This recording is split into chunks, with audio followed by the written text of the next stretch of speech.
क्या आपने कभी गौर किया है कि एक ही घर में पले बढ़े दो भाई बहन या दो बच्चे इतने अलग अलग क्यों हो जाते हैं? एक हमेशा शांत रहता है, सोच समझकर बोलता है, हर बात पर गहराई से विचार करता है, और दूसरा बस एक चिंगारी लगी नहीं कि आग बन जाता है। गुस्सा तुरंत, रिएक्शन तुरंत, फैसला तुरंत। क्या ये सिर्फ परवरिश का कमाल है? क्या ये सिर्फ माता पिता के तरीके का असर है, या फिर हमारे खून में ही कुछ लिखा होता है? क्या हमारा ब्लड ग्रुप भी हमारी पर्सनैलिटी को प्रभावित करता है? आज हम इसी सवाल का जवाब ढूंढने वाले हैं। हम बात करने वाले हैं ब्लड ग्रुप साइकोलॉजी की, और इसे समझने की कोशिश करेंगे महान मनोवैज्ञानिक कार्ल गुस्ताव जुंग की पर्सनैलिटी थ्योरी के नजरिए से। तो अंत तक जरूर सुनिएगा, क्योंकि वीडियो के आखिरी हिस्से में आपको खुद का ब्लड ग्रुप देखकर एहसास होने वाला है कि अरे, ये तो मेरी बात कर रहा है। सबसे पहले थोड़ा जान लेते हैं कार्ल जुंग कौन थे। कार्ल जुंग 20वीं सदी के सबसे प्रभावशाली मनोवैज्ञानिकों में से एक थे। फ्रायड के साथ काम किया, लेकिन बाद में अपना अलग रास्ता चुना। उन्होंने ये कहा था, हर इंसान के अंदर कुछ जन्मजात प्रवृत्तियां होती हैं। ये प्रवृत्तियां तय करती हैं कि वो दुनिया को कैसे देखता है, कैसे सोचता है, कैसे महसूस करता है और कैसे फैसले लेता है। उन्होंने पर्सनैलिटी को मुख्य रूप से दो हिस्सों में बांटा। इंट्रोवर्ट, जो अपनी अंदरूनी दुनिया से ऊर्जा लेते हैं, शांत, विचारशील, अकेले में सहज। एक्सट्रोवर्ट, जो बाहर की दुनिया, लोगों, गतिविधियों से ऊर्जा लेते हैं, मिलनसार, सक्रिय, भीड़ में जीवंत। और फिर उन्होंने 4 मुख्य फंक्शंस बताए: थिंकिंग, लॉजिक और तर्क से सोचने वाले फीलिंग, भावनाओं और वैल्यूज से निर्णय लेने वाले सेंसिंग, जो वर्तमान में जो दिख रहा है उसे महत्व देते हैं इंट्यूशन, जो भविष्य की संभावनाओं, छिपे मतलबों को देखते हैं।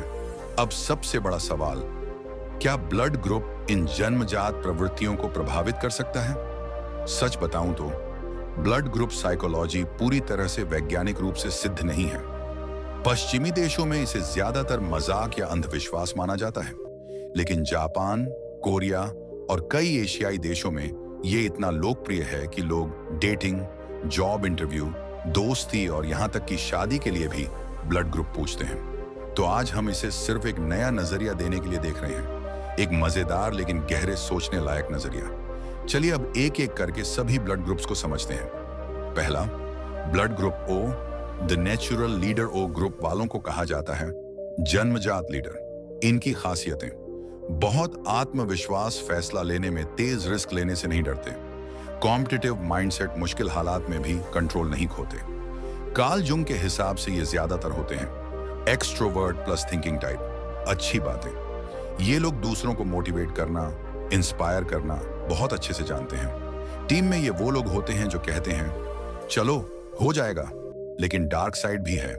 कभी कभी बहुत डोमिनेटिंग हो जाते हैं, अपनी बात मनवाने के लिए गुस्सा भी दिखा सकते हैं और दूसरों की फीलिंग्स को अनदेखा कर सकते हैं। संक्षेप में, अगर आप ओ ग्रुप हैं तो आप भीड़ के साथ चलने वाले नहीं, आप भीड़ को चलाने वाले होते हैं। दूसरा, blood group A. The silent thinker A group वाले बाहर से बहुत शांत दिखते हैं, लेकिन अंदर से बहुत गहरे, बहुत संवेदनशील। खासियतें: बहुत अनुशासित, इमोशनल इंटेलिजेंस, बहुत हाई जिम्मेदारी का बहुत डर, ओवरथिंकिंग की आदत, परफेक्शनिस्ट कार्ल जुंग के अनुसार। Introvert plus feeling type. अच्छी बातें, बहुत भरोसेमंद, रिलेशनशिप्स को सीरियसली लेते हैं, दूसरों की मदद करने में आगे रहते हैं, लेकिन कमजोरी, खुद को खुलकर एक्सप्रेस नहीं कर पाते, तनाव को अंदर ही जमा कर लेते हैं, छोटी छोटी बातों पर बहुत चिंता कर लेते हैं। ये वो लोग हैं जो कम बोलते हैं लेकिन बहुत कुछ समझते हैं। तीसरा, blood group B, the, free soul B group वाले सबसे अनप्रिडिक्टेबल माने जाते हैं। खासियतें: बहुत क्रिएटिव, फ्रीडम को सबसे ज्यादा पसंद करते हैं, रूल्स और रूटीन से जल्दी बोर हो जाते हैं, नई चीजें ट्राई करना पसंद, इमेजिनेशन बहुत तेज कार्ल जुंग की भाषा में। Extrovert plus intuitive type. अच्छी बातें, नए नए आइडिया लाते हैं, जिंदगी को अपने तरीके से जीते हैं, बोरिंग रूटीन से दूर रहते हैं, लेकिन चुनौतियां, कमिटमेंट से डर लगता है, मूड स्विंग्स हो सकते हैं, कभी कभी जिद्दी और बेतरतीब भी हो जाते हैं। ये लोग भीड़ में फिट नहीं होते, बल्कि अपनी अलग दुनिया खुद बनाते हैं। चौथा, blood group A B. Damn mystery personality A B सबसे रेयर और सबसे कॉम्प्लेक्स माना जाता है। खासियतें लॉजिकल भी होते हैं, इमोशनल भी, हर सिचुएशन के हिसाब से खुद को बदल लेते हैं। एक साथ दो विरोधी चीजें सोच सकते हैं।